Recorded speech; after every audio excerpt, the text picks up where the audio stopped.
tumigil hanggang makarating ako sa taas ng burol. Ayokong huminto. Ayokong maramdaman ng pagod. Pero may mga pagkakataon rin pala na kahit isigaw ng utak mo na kaya mo pa, kusa rin tumitigil ang katawan. Normal din naman akong tao, napapagod, nauubusan ng lakas. Kaya sa mga oras na hindi na nagkakasundo ang aking isip, ay pansamantalang pinaglalakbay ang isipan sa kawalan. Ako, si Carlo. Pangarap kong maging manunulat. Pangarap kong makatapos ng pag-aaral. Pero parang napakahirap abutin ng ambisyon iyon. Sa murang edad, natutunan ko ang pagsasaka. Dala-dala ang aking kalabaw. Tinitiis ko ang matinding sikat ng araw. Hindi na baling mga moy araw.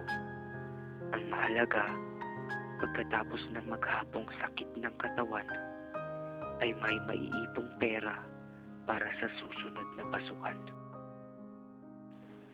Bukid, parang pangalawang paaralan ko na yan. Mula sa pagkukuliglig at sa lahat ng gawain dapat sana'y hindi ko muna ginagawa, natutunan ko na. Bakit hindi? Kung iyon na lamang ang nakikita kong paraan upang marating ko ang nais kong puntahan. Marami akong gusto, marami akong pangarap, ngunit batid kong sa bawat naisip ko, kalakip nun ay maraming dasal, maraming sakripisyo.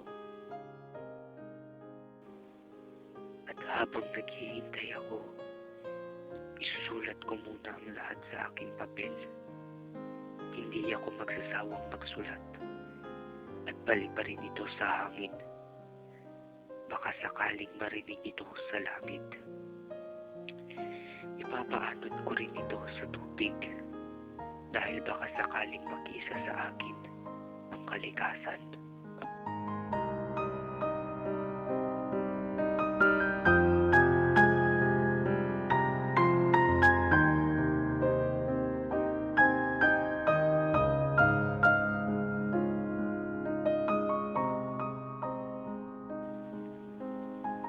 Nagpapahinga ako sa oras na ako'y mahapo, pero muli akong tatayo at hahakbang.